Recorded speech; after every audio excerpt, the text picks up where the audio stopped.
पुरी श्री जगन्नाथ मंदिर की पौराणिक गाथा। श्री कृष्ण के हृदय से भगवान जगन्नाथ तक। महाभारत के युद्ध के बाद जब श्री कृष्ण ने अपने जीवन का अंतिम चरण शुरू किया, तब द्वारका धीरे धीरे विनाश की ओर बढ़ रही थी। यदुवंश का अंत हो गया था। एक दिन श्री कृष्ण समुद्र किनारे एक पीपल के वृक्ष के नीचे ध्यानमग्न होकर बैठे थे। तभी एक शिकारी जरा ने उन्हें हिरण समझकर तीर चला दिया। तीर लगते ही श्री कृष्ण मुस्कुराए और बोले, जरा तू वही बाली है जिसे मैंने राम रूप में मारा था। आज तूने मेरा ऋण चुका दिया। इसके बाद श्री कृष्ण ने अपने प्राण त्याग दिए। अर्जुन उनका पार्थिव शरीर लेकर अंतिम संस्कार के लिए गया। शरीर को अग्नि को समर्पित किया गया, लेकिन एक रहस्यपूर्ण बात हुई। श्री कृष्ण का हृदय अग्नि में नहीं जला। वह जलते हुए शव से अलग होकर समुद्र की ओर बह गया। ऐसा माना जाता है कि वह हृदय कोई साधारण अंग नहीं था, बल्कि स्वयं ईश्वर का ब्रह्मा तत्व था, जो न तो जल सकता था न नष्ट हो सकता था। वर्षों बीत गए। उज्जैनी के राजा इंद्रद्युम्न विष्णु के महान भक्त थे। वे रोज यज्ञ, हवन और उपवास करते थे, परंतु मन में एक पीड़ा थी, भगवान मुझे साक्षात दर्शन क्यों नहीं देते। एक दिन उनके दरबार में एक साधु आया और कहा, राजन, भगवान धरती पर अवतरित हो चुके हैं। वे ओड्र देश में नील पर्वत पर वनवासी विश्ववसु द्वारा पूजे जा रहे हैं। उनका नाम है नील माधव। राजा भाव विभोर हो उठे और संकल्प लिया कि जब तक उन्हें नील माधव के दर्शन नहीं होंगे, वे अन्नजल ग्रहण नहीं करेंगे। उन्होंने अपने पुरोहित विद्याप्ति को उस देवता की खोज में भेजा। विद्याप्ति कई दिनों तक जंगलों में भटकते रहे।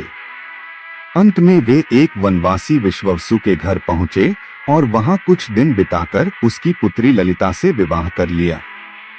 ललिता ने बताया कि उसके पिता एक गुफा में एक रहस्यमयी देवता की पूजा करते हैं। विद्याप्ति ने वहां जाने की जिद की। विश्ववसु ने उसे आंखों पर पट्टी बांधकर ले जाने की अनुमति दी, लेकिन विद्याप्ति ने चालाकी से रास्ते में सरसों के बीज गिरा दिए। गुफा में पहुंचकर उन्होंने नील माधव के दर्शन किए। वो कोई मूर्ति नहीं, स्वयं श्रीहरि का ऐसा स्वरूप था जिसे देखकर आत्मा रोमांचित हो उठे। विद्याप्ति ने सारी बात राजा को बताई। राजा इंद्रद्युम्न तुरंत अपनी सेना और ब्राह्मण के साथ नील पर्वत पहुंचे, पर वहां न तो गुफा थी, न देवता, न विश्ववसु। केवल सरसों के पौधे उग आए थे, जिनकी जगह बीज गिरे थे। राजा बहुत दुखी हुए। उन्होंने वहीं बैठकर कठोर तपस्या शुरू की। कई महीनों बाद भगवान ने उन्हें स्वप्न में दर्शन दिए और कहा, मैं समुद्र से एक दिव्य लकड़ी के रूप में बहकर आऊंगा। उसी लकड़ी से मेरी मूर्ति बनवाना। कुछ समय बाद समुद्र के किनारे एक दिव्य लकड़ी का लट्ठा बहकर आया, लेकिन वह लकड़ी इतनी रहस्यमयी थी कि कोई औजार उसे काट नहीं सका।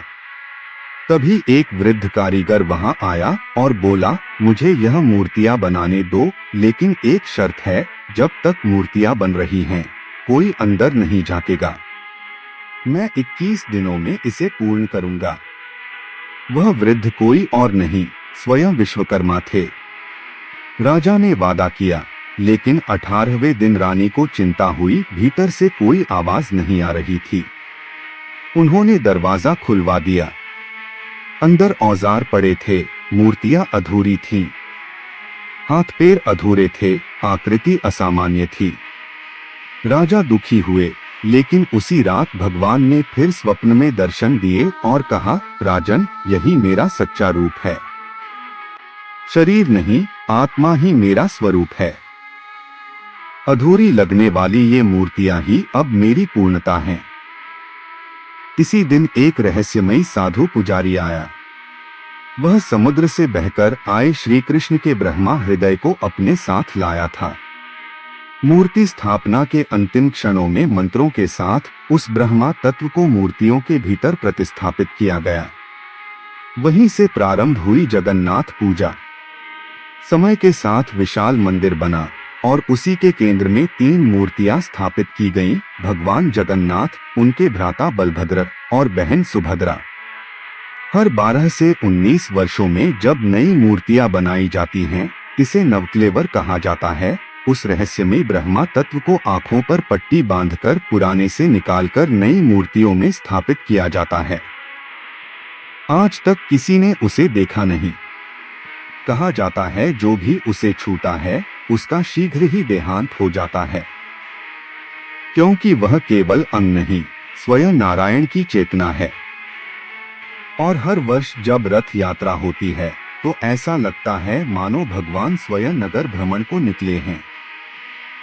लाखों भक्त उस रथ को खींचते हैं, जिसके भीतर कोई लकड़ी नहीं, स्वयं ईश्वर विराजते हैं। यह केवल एक मंदिर नहीं, यह एक जीवित शक्ति का केंद्र है।